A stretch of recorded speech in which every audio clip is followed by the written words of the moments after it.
마지막 때의 노아의 방주. 오늘은 마지막 때의 노아의 방주라는 제목으로 말씀을 전하겠습니다. 약 10년쯤 전에 하나님께서 저희 가족에게 노아의 방주를 짓고 성도들을 그 방주에 들어가게 하는 사명이 있다는 말씀을 해 주셨습니다. 그때 당시에는 그 말씀이 이해가 안 됐지만 이제는 이해가 됩니다. 하나님께서 부족한 저희 가족에게 이 마지막 때에 영적 방주를 짓게 하시고 성도들을 그 방주 안에 들어가게 해서 신부 단장을 시켜서 새 예루살렘 성으로 들어가도록 준비시키는 사명을 맡겨주셨음을 믿습니다. 세상을 뒤로 하고 노아의 방주로 들어가는 성도들을 세상 사람들은 미련하다고 손가락질 할 것이며 세상 낙을 즐기지도 못하는 어리석은 길로 간다고 조롱할 것입니다. 그러나 그 길만이 하나님께서 인정하시는 구원의 길입니다. 노아는 그 방주 안이 가장 안전한 장소임을 알았던 것입니다. 그랬기에 120년 동안 사람들의 비난을 받으면서도 하나님께서 정해주신 식양에 따라서 묵묵히 방주를 지었던 것입니다.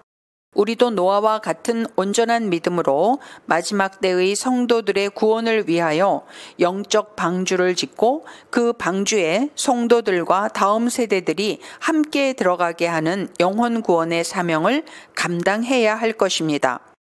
그래도 현재 우리에게는 말씀이 있고 성령의 인도하심이 있고 수많은 성도들의 간증이 있고 각자의 응답의 체험들이 있고 예수님과 영가족들의 중보기도가 있습니다. 그러나 노아 시대에는 그런 것들이 없었음에도 불구하고 120년 동안이나 산꼭대기에다가 방주를 지었으니 노아의 믿음이 얼마나 대단한지를 알 수 있습니다. 고린도후서 4장 18절 말씀. 우리가 주목하는 것은 보이는 것이 아니요 보이지 않는 것이니 보이는 것은 잠깐이요 보이지 않는 것은 영원함이라. 우리는 세상 낙들을 하나씩 조금씩 끊어 나가려고 하지만 우리로 하여금 세상 신을 쫓도록 하는 사탄 마귀가 존재하고 세상 낙을 버리지 못하고 붙잡고 싶어하는 우리의 옛자아가 있어서 세상을 점진적으로 끊기는 매우 어렵다는 것을 알아야 합니다. 오히려 하나를 끊고 나면 다른 하나가 우리 마음 안으로 들어와 있음을 발견하게 될 것입니다. 그리고 우리의 생활 형편이 조금 나아지면 더욱 많은 세상 속에서의 친교와 그동안 절제하느라고 누리지 못했던 세상 낙들이 우리를 점차로 점령해 가고 집어삼키는 것을 경험하게 되실 것입니다. 육신의 정욕, 안목의 정욕, 이생의 자랑은 우리 생각보다 매우 집요합니다. 여러분은 여러분의 현재의 영적 수준으로 선악을 분별해 보려고 애를 쓰시겠지만 분별의 주체가 여러분 자신이 되어 있는 한 온전한 분별을 하기가 힘드실 것입니다. 일단은 분별하려는 노력은 뒤로 미뤄두시고 세상을 한번 단번에 끊어내 보실 것을 권해드립니다. 여러분은 여러분의 다음 세대들과 함께 구원의 방주 안으로 올인하여 들어가셔야 합니다. 내가 죽고 내 안에 주님이 사시도록 내가 주 안에 주가 내 안에 거함으로 인하여 주님과 내가 연합이 되어서 단장된 신부로 훈련된 군사로 준비되셔야 합니다. 요한복음 15장 5절 말씀. 나는 포도나무요 너희는 가지라. 그가 내 안에 내가 그 안에 거하면 사람이 열매를 많이 맺나니 나를 떠나서는 너희가 아무것도 할 수 없음이라. 우리가 옷을 갈아입을 때 일단 입고 있던 옷을 벗고 나서 새 옷으로 갈아입어야 하듯이 일단 먼저 세상 신을 끊고 나서 주의 영으로 채워가야 합니다. 일정 기간 동안 세상을 향한 애정과 미련의 감정을 끊고 나면 그 후에 다시 세상 속에서 살더라도 현재 남들이 누리고 사는 세상이 그렇게 좋아 보였었고 남들을 부러워하던 여러분의 자세가 변화되었음을 깨닫게 되실 것입니다. 여러분은 이미 다른 존재가 되어 있음을 스스로 깨닫고 놀라게 되실 것입니다. 그렇게 되면 여러분이 억지로 분별하여 하나하나 끊어내려고 애쓰지 않으셔도 그냥 알아집니다. 아, 이건 하나님께서 기뻐하시는 일이니 해야겠구나. 이건 마귀가 좋아할 일이니 하지 말아야겠구나. 하고 성령님께서 모든 것들을 분별하게 해 주십니다. 하나님께 여러분을 통째로 몽땅 드리면 모든 것을 가능케 하시는 가장 좋은 성령님을 하나님께서 여러분에게 선물로 주십니다. 그러면 성령님께서는 여러분의 삶을 가장 좋은 방향으로 이끌고 가십니다. 다 드리고 다 받는 것입니다. 요한복음 14장 26절 말씀. 보혜사 곧 아버지께서 내 이름으로 부르실 성령 그가 너희에게 모든 것을 가르치고 내가 너희에게 말한 모든 것을 생각나게 하리라. 가족과 이웃에 대한 여러분의 마음이 억울한 마음이나 미워하는 마음에서 긍휼과 사랑의 마음으로 바뀌어질 때 여러분을 향하신 하나님의 역사는 시작이 됩니다. 하나님께서는 여러분 각자의 인생을 향한 뜻과 계획을 가지고 여러분을 창조하셨습니다.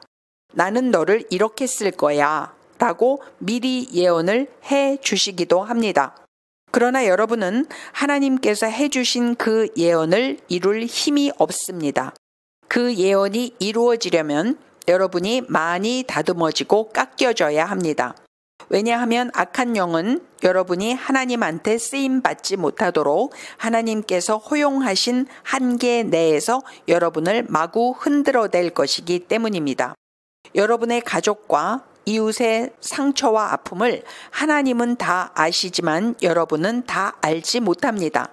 그래서 사탄 마귀가 여러분의 가족이나 이웃의 상처와 아픔을 빌미로 삼아서 그들을 이용하여 여러분을 공격하면 여러분은 여러분의 가족이나 이웃이 이해가 안 돼서 그들과 다툴 수도 있고 그들을 미워하게 될 수도 있습니다.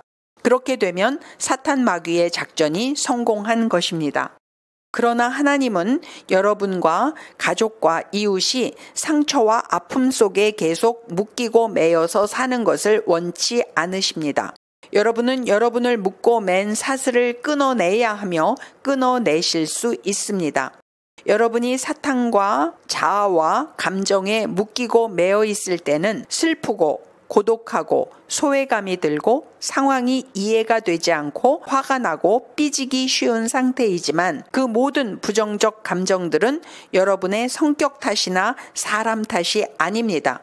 여러분의 상처를 타고 들어와서 여러분을 조종 통제하는 원수 마귀 탓입니다.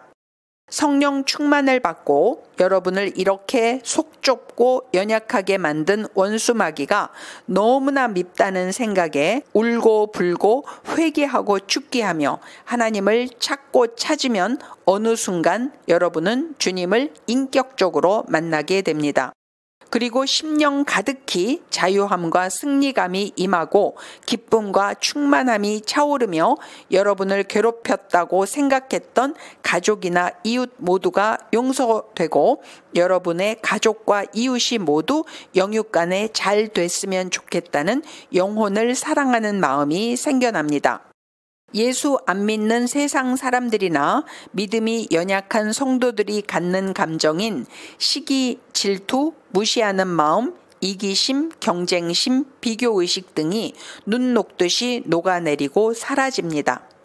하나님과 교제하며 하나님께서 분부하신 일을 행하기도 바빠서 남과 자신을 비교하거나 남을 시기 질투할 시간적, 정신적 여유도 없어집니다.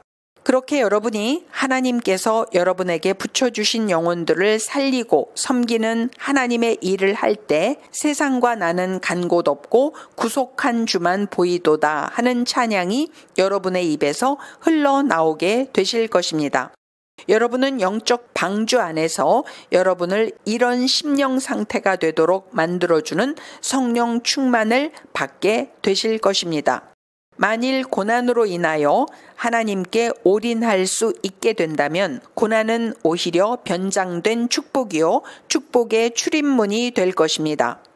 하나님께 인생 전체를 맡겨드리고 삶의 무게추를 이 땅에서의 삶이 아닌 천년 왕국과 새 예루살렘 성에 두고 살게 되신다면 여러분이 느끼시는 여러분의 인생의 무게는 엄청 가벼워지실 것입니다. 관건은 회개와 낮아짐과 무소유 의식입니다. 여러분이 죄인임이 깨달아져야 회개가 될 것입니다. 여러분이 높아져 있음을 알아야 낮아지려고 하게 될 것입니다. 여러분이 여러분 삶의 소유주로 살아왔음이 깨달아져야 여러분이 가지고 있는 모든 것의 소유주는 여러분이 아니라 주님임을 고백하고 청지기로 살게 되실 것입니다. 여러분이 당연한 감정이라고 여겨왔던 억울함, 염려, 판단, 자기 방어, 자기 연민, 불평, 낙심 등이 죄라는 것을 알게 될 때 심령 중심에서부터 회개가 터져 나오게 되실 것입니다. 자신이 겸손한 줄로 착각하고 살았는데 자신이 지옥불에 던져질 부패한 자임을 알게 될 때 천부여 의지 없어서 손 들고 옵니다. 주 나를 외면하시면 나 어디 가리까? 내 죄를 씻기 위하여 피 흘려 주시니 곧 회개하는 마음으로 주 앞에 옵니다 하고 주님 앞에 엎드려서 겸손히 낮아진 상태가 될 것입니다.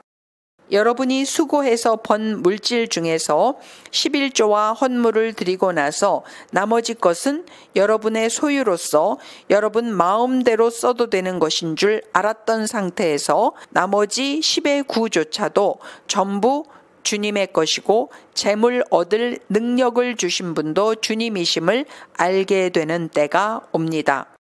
신명기 8장 18절 말씀. 내 하나님 여호와를 기억하라.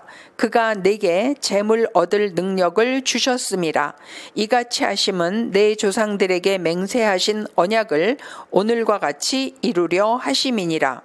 그리고 여러분의 건강과 생명까지도 주님의 것임을 알게 되는 때가 옵니다.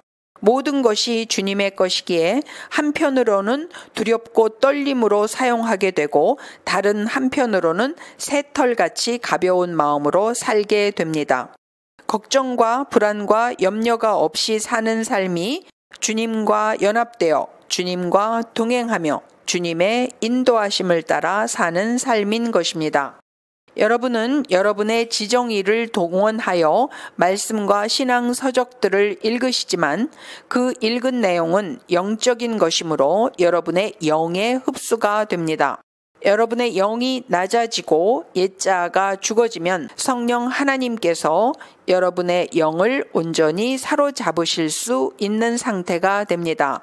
성령님에게 이끌려서 사는 삶은 부정적인 감정과 언행이 제어됨으로 인해서 부정적인 일을 미연에 방지하고 사는 능력 있는 삶이 됩니다.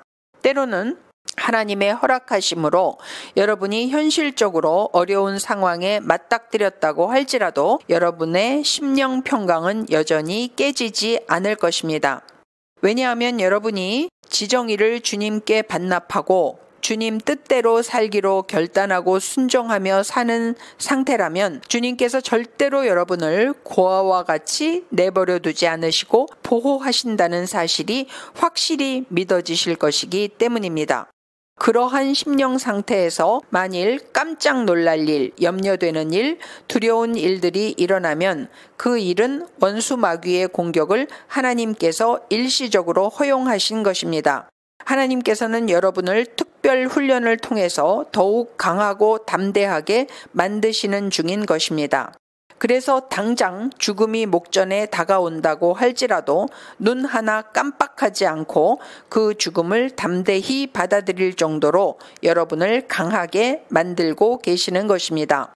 그러나 여러분이 살아야 할 이유와 목적이 있다면 하나님께서는 여러분을 절대로 안 데려가시고 살려서 사용하실 것이라는 확실한 믿음도 함께 갖게 되도록 만드시는 것입니다. 여러분의 지갑과 통장이 비었다고 할지라도 당당함으로 그 상황을 맞닥뜨리게 되실 것입니다.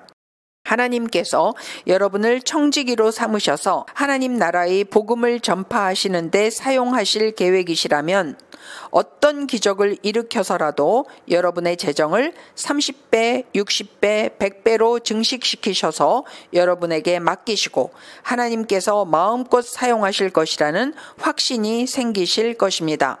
시편 81편 10절 말씀. 나는 너를 애굽 땅에서 인도하여 낸 여호와 내 하나님이니 내 입을 크게 열라 내가 채우리라. 이 말씀을 여러분의 삶에 응하게 하실 것이 100% 믿어지도록 여러분을 이끄시는 중인 것입니다.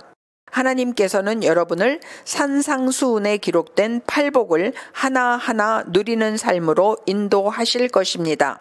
마태복음 5장 3절로 10절 말씀.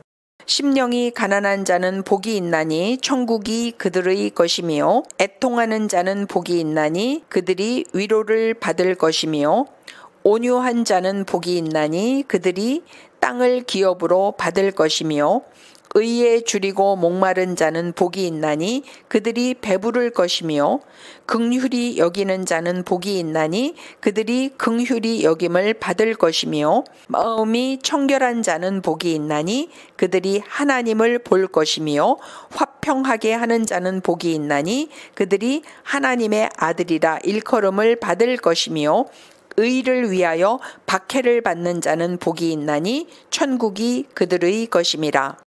이 모든 복들을 하나씩 하나씩 받으시면서 여러분은 하나님과 연합된 하나님 수준의 영적인 삶을 걱정이나 염려가 없이 살게 되실 것입니다.